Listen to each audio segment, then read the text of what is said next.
How to solve Telegram limit exceeded problem. Hello everyone, this is Sabrina here to help you today.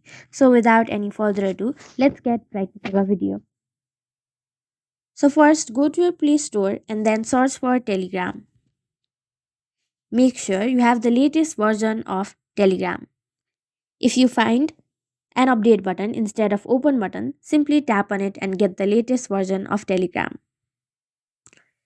After that, tap and hold the Telegram application. Now go to its app info and go to storage. Then tap on clear cache. Sometimes this could be an internal problem. If that's the case, all you have to do is wait for 24 hours and your problem will be fixed automatically. So that's it. Thank you for watching this video. Make sure to like, share and subscribe to our YouTube channel. If you got any question, comment them down and I'll catch you in the next one.